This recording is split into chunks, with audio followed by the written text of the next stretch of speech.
Hola a todos y todas. Aquí tenemos la tercera parte de la clase de cardiovascular. En esta instancia revisaremos lo que es morfología de sangre y mediastino.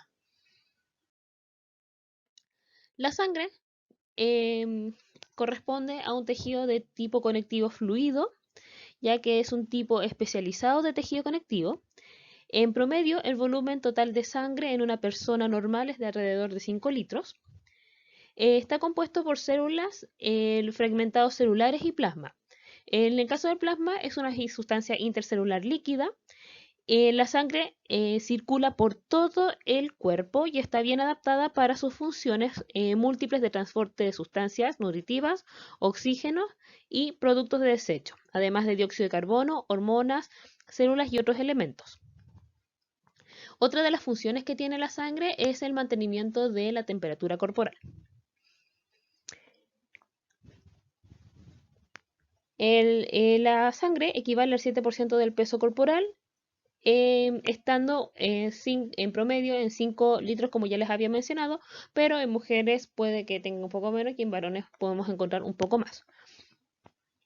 Dentro de los elementos figurados que encontramos en la sangre, primero destacar que corresponden a los glóbulos rojos, también denominados eritrocitos, que son los que están marcados con el número 2.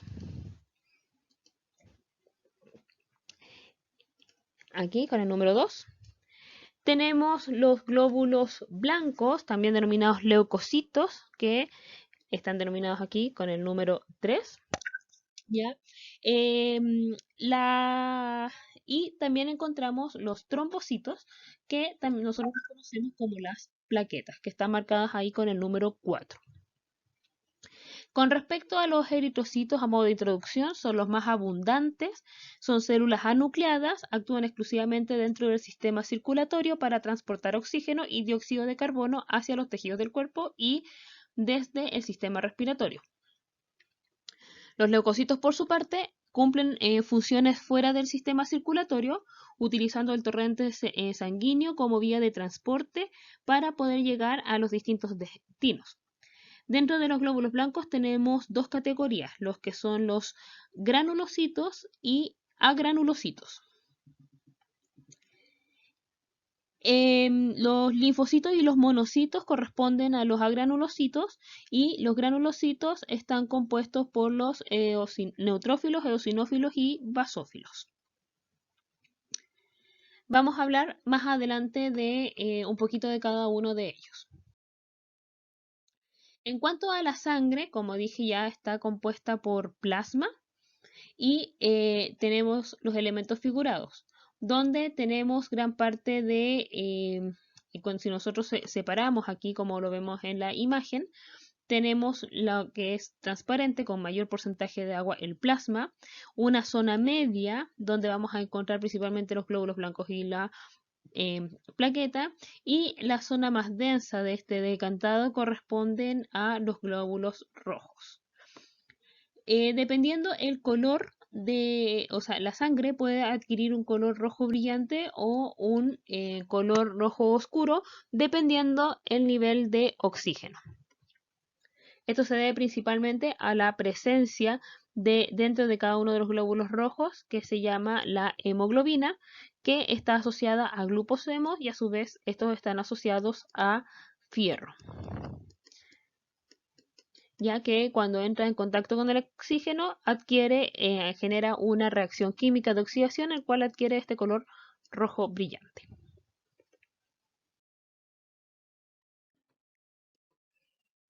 En cuanto a la composición, el plasma, que es el componente más líquido líquido de la sangre, comprende alrededor del 55% del volumen sanguíneo total. Contiene, entre otros elementos, iones de forma de electrolitos, como calcio, sodio, potasio, bicarbonato. También posee algunas moléculas más grandes, que son lo que vemos aquí como moléculas orgánicas.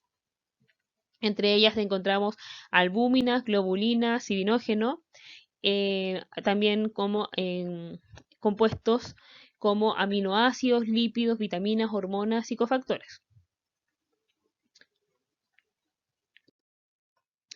Dentro de los componentes tenemos los elementos figurados o las células que van a componerlo, que ya los estuvimos hablando, de los eritrocitos, los leucocitos y las plaquetas.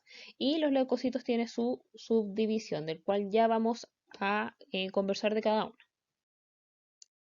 Entonces aquí tenemos un resumen de cómo se compone la sangre y con el porcentaje, por ejemplo, del plasma, que equivale al 55% del volumen de la sangre. De este 55%, un 92% es agua. ¿Ya? Y aquí tenemos 7% proteínas plasmáticas y otros solutos van a formar solamente el 1%. En cuanto a la capa leucocítica, que equivale a menos del 1%, vamos aquí a encontrar las plaquetas y los leucocitos y toda la familia que lo compone. Y el 45% restante aproximadamente va a estar formado por los glóbulos rojos.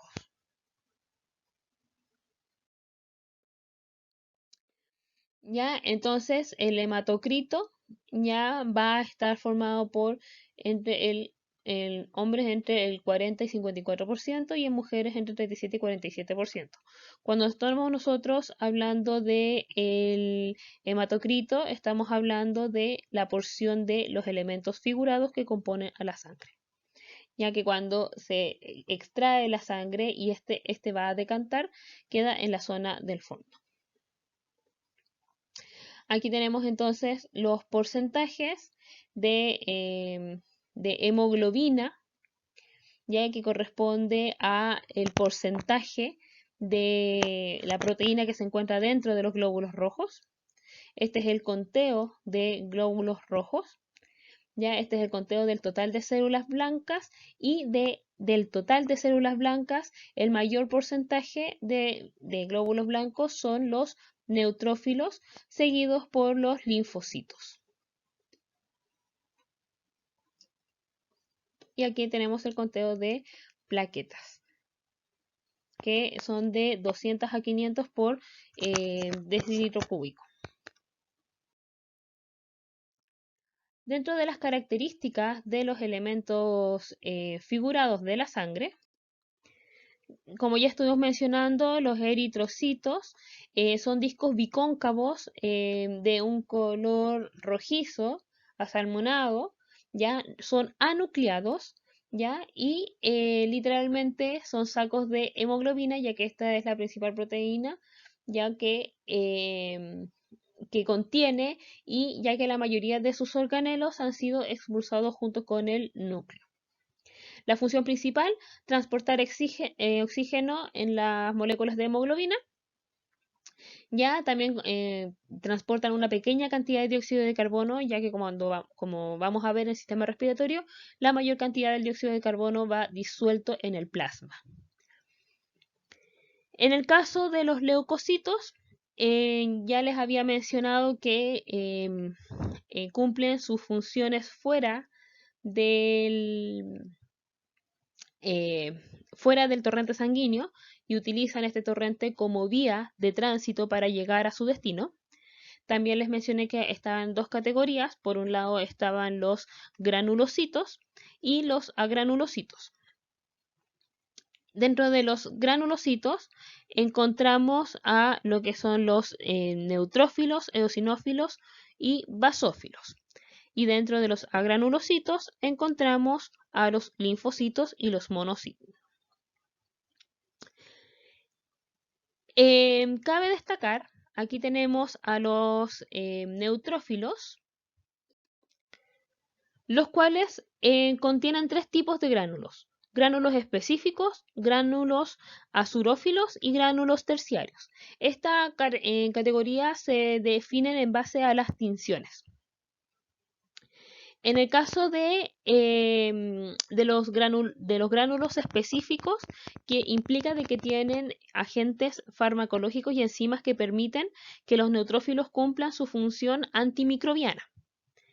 En el caso de los gránulos azurófilos, son lisosomas que contienen diversas hidrolasas lisosómicas, así como mieloperoxidasas, proteínas aumentadoras de la permeabilidad bacteriana, lisosomas y colagenasa.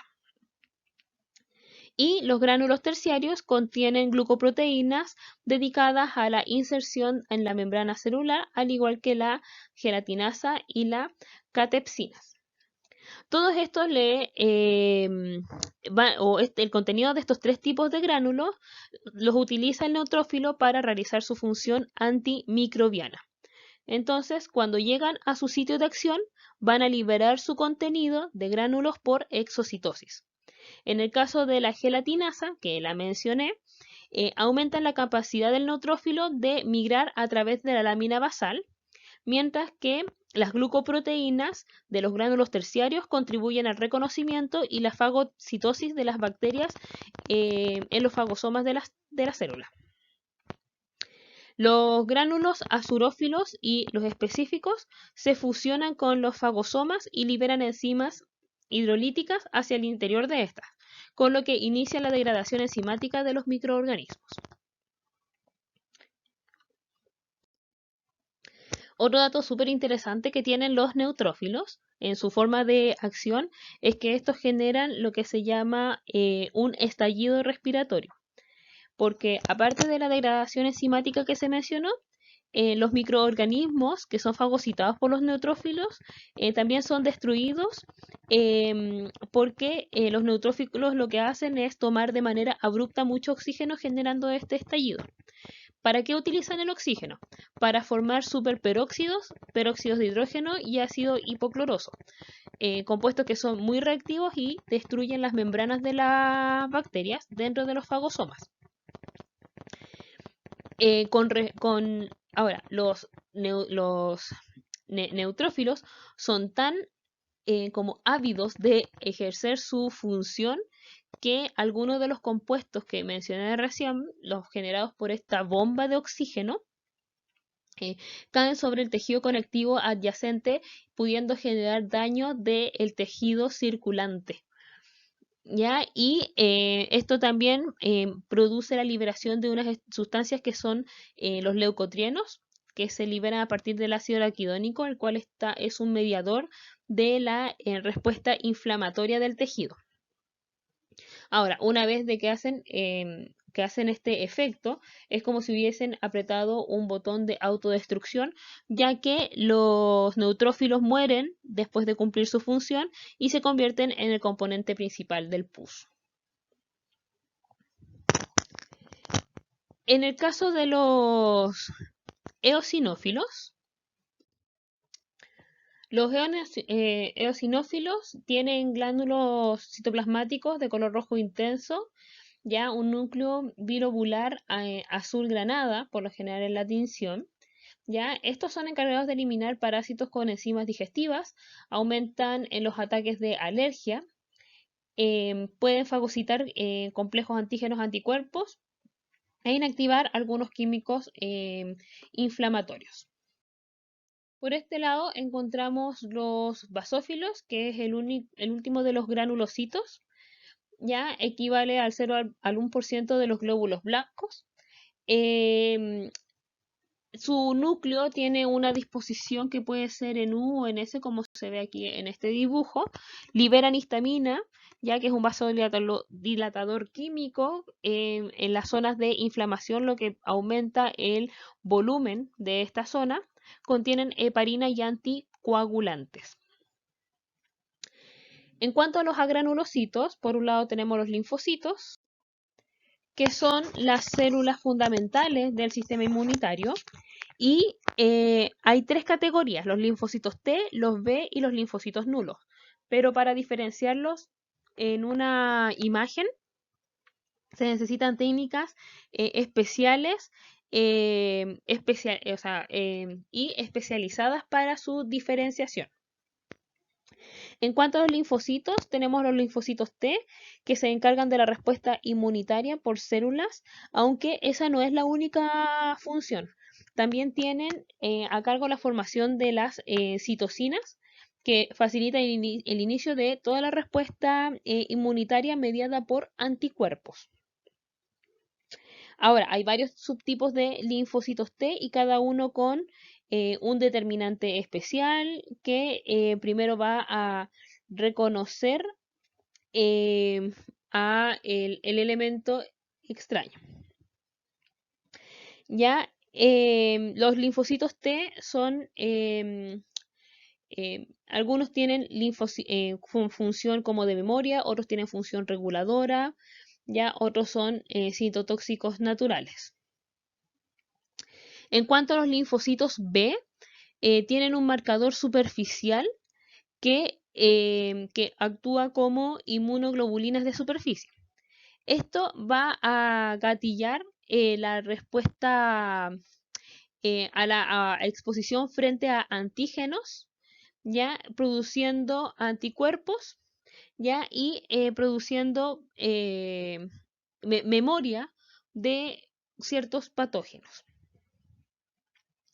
En el caso de los linfocitos nulos, hay de dos tipos. Por un lado están las células madre hematopoyéticas pluripotenciales, que se parecen mucho a los linfocitos y se encargan de formar todos los elementos figurados de la sangre. Y por otro lado están los linfocitos natural killer, que pertenecen a la población de células nulas, ya porque no poseen determinantes de superficie celular, pero se cargan de la citotoxicidad inespecífica. Ya, por ejemplo, células infectadas por algún virus, células tumorales. Ya, estas actúan quizás un poquito más tardíamente, ya que tienden a ser un poquito menos específicas, son más grandes y tienen una función de como que desnaturalizar el elemento con el cual entra en contacto. En el caso de los monocitos, abandonan el torrente circulatorio y entran a los espacios de los tejidos conjuntivos, convirtiéndose en macrófagos, células que intervienen en la fagocitosis de partículas, en la asistencia de los linfocitos en sus actividades inmunológicas. Con respecto al origen de las células sanguíneas, estos elementos se inician a través de un proceso que se llama hematopoiesis. Esta hematopoiesis es bastante continua debido a que los elementos figurados tienen una vida media bastante corta y deben ser reemplazados constantemente por elementos nuevos. Una cosa importante es que todas las células sanguíneas derivan de una célula madre hematopoyética pluripotencial y van a dar origen a dos tipos de... O sea, y esta célula pluripotencial va a dar origen a dos tipos de células, ya que son dos células madre hematopoyéticas multipotenciales. Las formadoras de la serie roja granulocitos y la unidad formadora de colonias linfocitas. La mayor parte de las células madre hematopoyéticas se encuentran localizadas en la médula ósea roja, de los huesos cortos y planos. En las personas más jóvenes se encuentra en los huesos largos, pero cuando se infiltra el tejido adiposo en el adulto adquiere un aspecto amarillento y se denomina médula amarilla.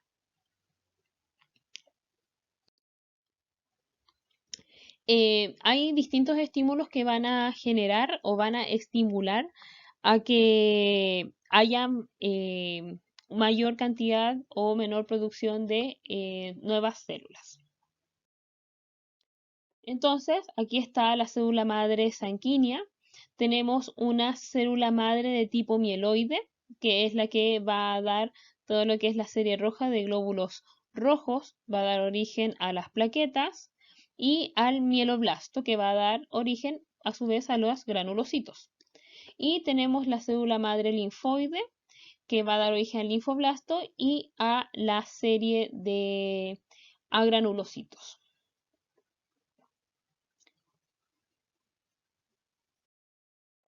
Aquí tenemos entonces el resumen.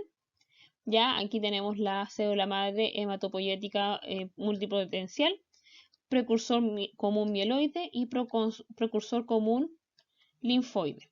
En cuanto a las células precursoras, van a ser aquellas células inmaduras, ya que van a estar dentro de la médula ósea.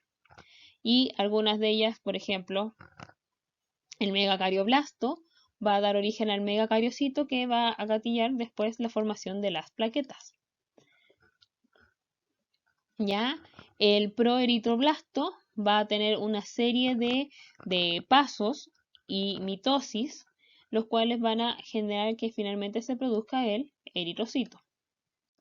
Y así sucesivamente con el resto de las células. Aquí tenemos un gráfico donde vemos el sitio activo de hematopoiesis dependiendo la edad, desde lo que es el estado embrionario, fetal y adulto. En los primeros meses vienen del saco vitelino.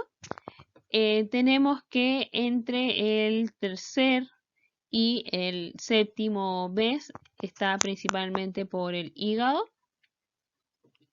Luego viene el desarrollo de la médula ósea, ¿ya? De los distintos huesos y después va decayendo de manera postnatal. El primero en decaer es el tibial, ¿ya? Junto con el del fémur. Fíjense, aquí estamos hablando ya de la edad de 30 años. ¿Ya? Y después de esa edad los que se mantienen son a nivel de vértebra y pelvis, esternón y costillas. Bueno, entonces como ya habíamos estado hablando, los eritrocitos tienen una forma bicóncava, anucleados, casi no tienen organelos, por eso se denomina que es como un saco de hemoglobina, ya de la gran cantidad que tiene de este elemento. Tienen una gran flexibilidad, lo que le da una capacidad de deformarse sin romperse. Tiene una vida media de 120 días y contiene unas cadenas de proteínas llamadas hemoglobina. Ya nosotros no tenemos un solo tipo de hemoglobina, sino que tenemos distintos tipos de hemoglobina.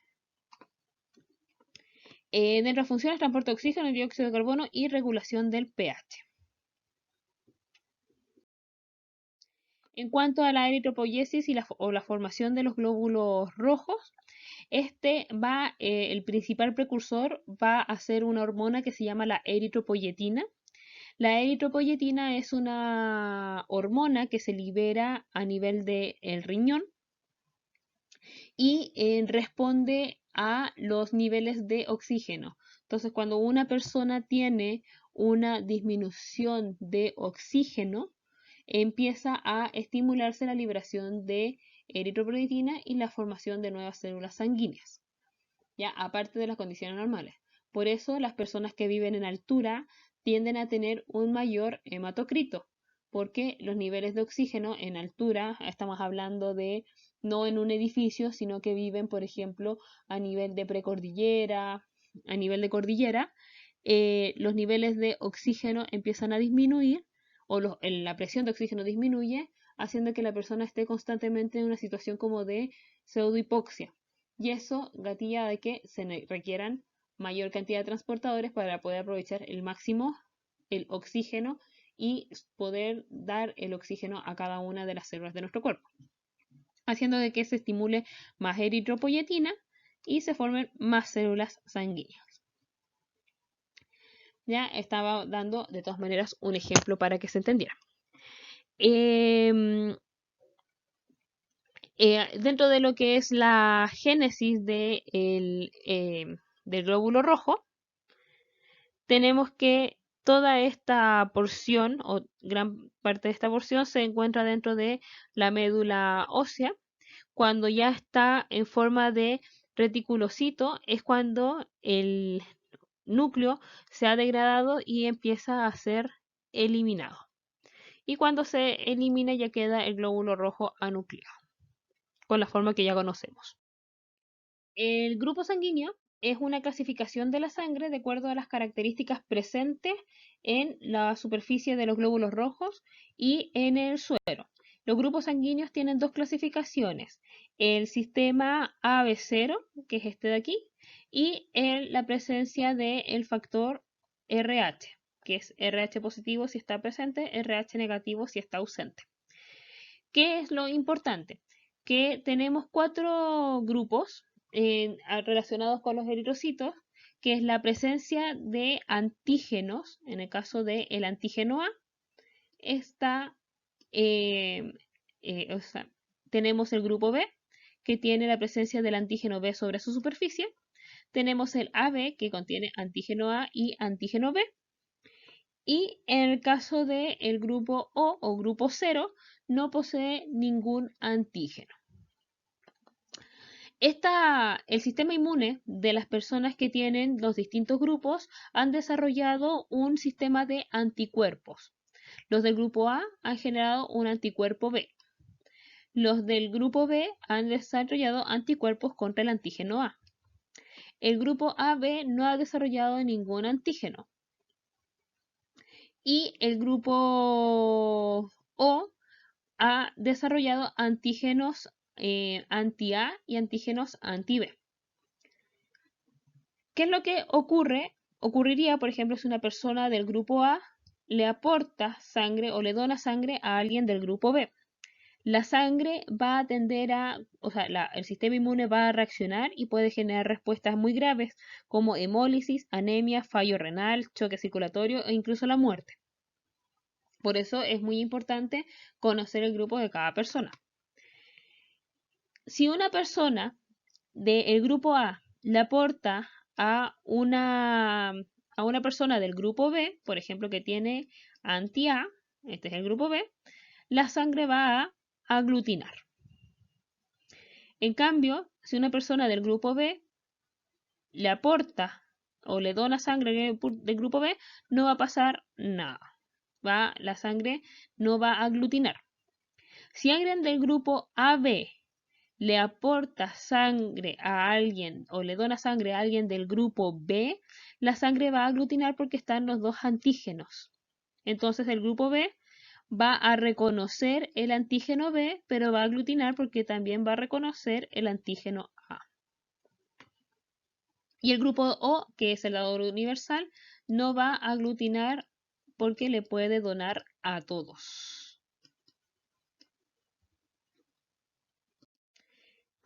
Y como le puede donar a todos, solamente puede recibir de su mismo grupo, porque el grupo O tiene antígenos anti-A y antígenos, o sea, anticuerpos anti-A y anticuerpos anti-B. Y el RH hay que ver si es que uno tiene o no tiene el factor RH.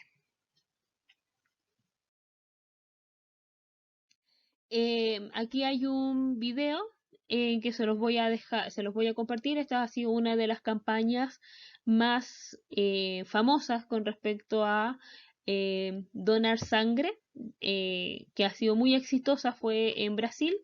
En este equipo tiene su camiseta, originalmente es roja con negro y destiñeron, o sea, pusieron la camiseta negra con blanco para hacer partícipe a todos sus fans de la donación de sangre. Entonces, ellos tenían que cumplir metas y cuando iban cumpliendo metas, las líneas de las camisetas iban adquiriendo colores, o sea, iba adquiriendo el rojo y iba subiendo hasta que llegara a la zona del cuello.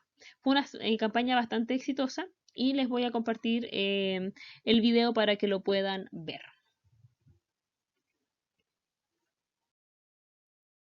La drepanocitosis es una patología que afecta a los eritrocitos, ya que es una enfermedad de tipo hereditaria que afecta principalmente a los descendientes de poblaciones africanas y subtropicales, principalmente los que tienen descendencia del sur del Sahara. ¿Ya? De todas maneras, por el tema de la globalización, afecta a 2 de cada 1000 estadounidenses. Lamentablemente no tenemos estadísticas de Chile. Y es un grupo provoca una producción anormal de la hemoglobina. Como dije, hay varios tipos de hemoglobina, ¿ya? Y esta hemoglobina empieza a cristalizarse. Y cuando se cristaliza, empieza a perder la forma de disco bicóncavo que tienen los glóbulos rojos y empiezan a adquirir esta forma como de semilunas. Yo los veo particularmente como los comerciales del Chocapic, pero la característica es que tiene una forma de semiluna. Dentro de las características que tienen estos pacientes y precisamente de estos eritrocitos es que tienden a tener una gran fragilidad y transportan menos cantidad de oxígeno. Como son muy frágiles, también tienden a no atravesar a los capilares, ¿ya? Y empiezan a tener un efecto de deterioro a nivel de los riñones, encéfalo, los huesos, el vaso, entre otros órganos, porque recuerden que todos dependen del oxígeno. Y la gravedad del trastorno puede ser desde leve a moderado, o sea, a grave. De hecho, hay un porcentaje del 10% de los pacientes que tienen el gen defectuoso y no presentan síntomas. En los casos más graves puede producir la muerte y en los casos que son más leves se toman recomendaciones ya que es una enfermedad crónica y sin cura. Dentro de las recomendaciones es la limitancia de la actividad física y que no pueden vivir en altura.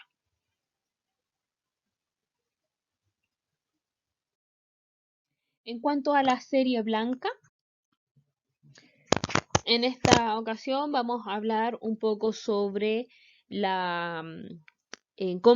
cuáles son las características que diferencian un leucocito de otro. En el caso de los neutrófilos, son los leucocitos más abundantes. Tienen un diámetro que va entre 9 a 12 micrómetros. Muestran un citoplasma que es más bien de tipo rosado. Ya, muchos contienen gránulos que son más bien como de características azurófilos y otros granos como específicos que no se tiñen muy bien. El núcleo tiende a colorarse de un color azul oscuro, de cromatina gruesa, multilobulado y en la mayor parte de los núcleos se ven 2 o 3 núcleos unidos por hebras por conexiones finas. En el caso de los eosinófilos, miden aproximadamente de 10 a 14 micrómetros de diámetro, tienen una gran cantidad de gránulos específicos grandes, esfenoidales, de un color rojo anaranjado. Y lo que hace es que se vean, esto en general en la mayoría de las imágenes se ve de un color mucho más como intenso, como lo podemos ver acá. ¿Ya? Entonces, cuando uno ve, por ejemplo, los neutrófilos y los eosinófilos, uno tiende a verlos muy parecidos. Entonces, la primera diferencia es que los eosinófilos tienden a ser de tamaño un poquito más grandes que los neutrófilos y lo otro es que el eosinófilo se va a ver de una coloración mucho más rojiza y densa. El núcleo va, como les decía, tiene un color rojo anaranjado y también tiene una gran presencia de gránulos. El núcleo en general va a ser de un color pardo negruzco. La mayoría de las veces lo vamos a encontrar bilobulado y también se va a ver como ristras que van a estar unidas por alguna hebra de conexión delgada, como lo podemos ver ahí. Esa conexión aquí, una conexión ahí delgada, ahí están las conexiones. ¿Ya? Pero lo que nos va a dar mayor características son la coloración. En el caso de los basófilos, son los leucocitos menos abundantes, tienen un diámetro de 8 a 10 micrómetros, así que de estos tres va a ser el más pequeño. Con frecuencia lo vamos a diferenciar porque su citoplasma está lleno de gránulos, como lo podemos estar viendo ahí y como se ve, por ejemplo, acá. ¿Ya? Y eso le da un aspecto que sea como, como con gran textura. ¿Ya? Y eso va a también como enmascarar un poco al núcleo. En el caso de los linfocitos, desde el punto de vista histológico, los linfocitos pueden ser pequeños, medianos o grandes. Esto no tiene ninguna relación con que sea linfocito T, linfocito B o células nulas.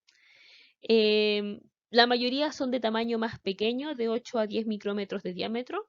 Poseen un núcleo denso, azul oscuro, de posición excéntrica, que ocupa la mayor parte de la célula y solo deja un borde fino de citoplasma periférico de color azul pálido. Y es posible que se vean algunos gránulos, pero esos gránulos corresponden a lisosomas. Como lo podemos ver ahí, ahí se ve el pequeño borde. En el caso de los monocitos, son las más grándulas, disculpen, son las más grandes de las células de la sangre circulante, ¿ya? Tienen un diámetro que va de 12 a 15 micrómetros. Tiene una cantidad considerable de citoplasma azul grisáceo con gránulos azulófilos abundantes. El núcleo es excéntrico y arriñonado, teniendo una red cromática gruesa de espacios claros, causando la curvatura del núcleo. ¿Ya? Y una cosa también importante es que tienden a tener una característica de que son bastante bien delimitadas sus estructuras a diferencia de las otras células que no siempre se pueden distinguir también sus límites y sus bordes. Ya, eso es, ahí se ve bastante bien la característica arriñonada. En la última imagen aquí, ahí se ven las plaquetas, que a veces también se denominan los trombocitos. Son fragmentos celulares redondeados pequeños, miden de 2 a 4 micrómetros. Tienden a tener una zona central granular azul oscuro y una región clara periférica azul pálido, que se llama el iliarómero.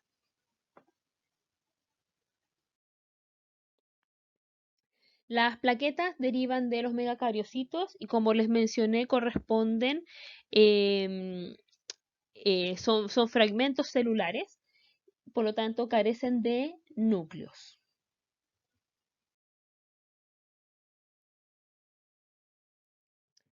Tenemos el mediastino, ya pasando a otro tema. En el mediastino nosotros tenemos que se encuentra dentro de la cavidad torácica. Recordemos que la cavidad torácica tiene una apertura superior, una apertura inferior, está delimitada por este músculo que es el músculo diafragma y el tórax va a estar dividido en tres cavidades: cavidad pleural derecha, cavidad pleural izquierda y el mediastino. El mediastino a su vez se divide en un mediastino superior y un mediastino inferior. El mediastino inferior va a estar conformado por tres divisiones: un mediastino anterior, un mediastino medio y un mediastino posterior. Los límites de esto del mediastino superior y y el mediastino medio los vamos a ver en las siguientes diapositivas.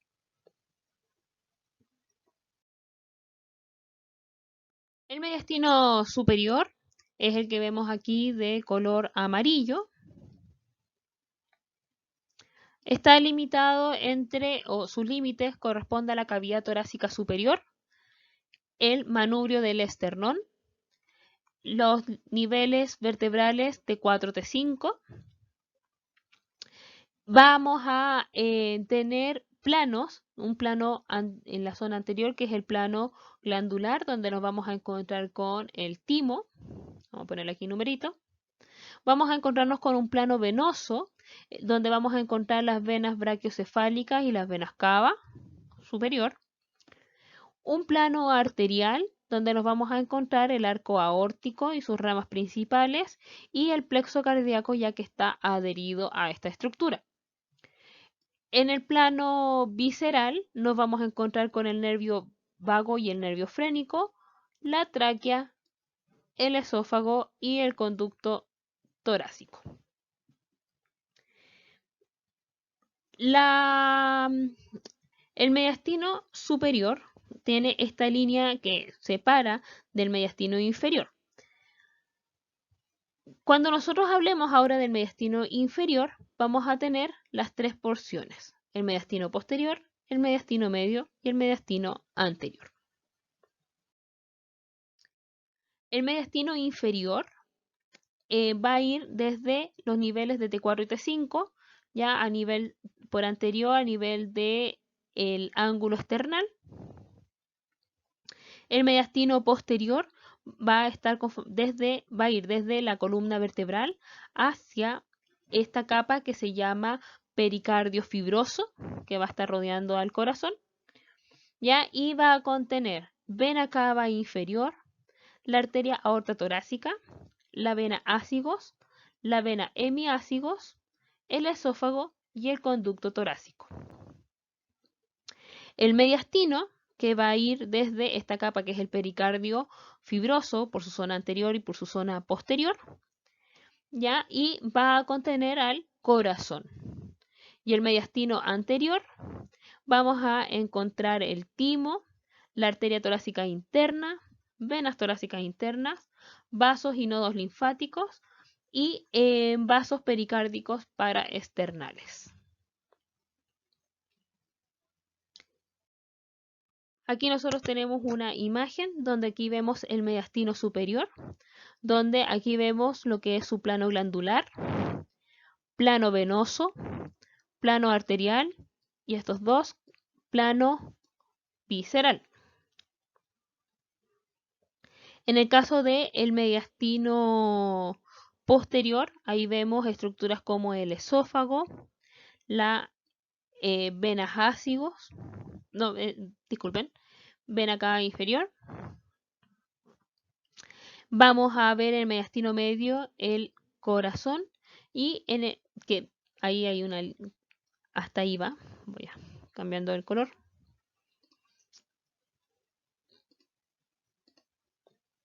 Ahí va el límite del mediastino medio, y en el mediastino anterior también vamos a encontrar parte de lo que es el timo, que en el adulto pasa a ser mayoritariamente grasa, y vasos pericárdicos o esternales. Aquí tenemos otras imágenes del mediastino con una vista desde el lado derecho y otra vista del lado izquierdo. Aquí estamos con la presencia del corazón, sin la presencia del corazón. Aquí se puede apreciar el timo. Ahí estamos viendo la vena ácigos. Ahí vemos la vena cava superior. Estamos aquí a nivel de el mediastino superior. Mediastino superior, mediastino inferior. Aquí está la porción posterior, anterior. Ya aquí nuevamente ahí se ve el plano venoso, plano arterial, y hacia posterior ahí está el plano visceral. Y aquí tenemos otra imagen, esta es cadavérica, está un poquito pixeleada, pero podemos visualizar nuevamente el mediastino medio, que es donde se encuentra alojado el corazón. Ahí, esa zona de ahí correspondería a donde se encuentra el timo. Ahí se ve parte de la arteria aorta.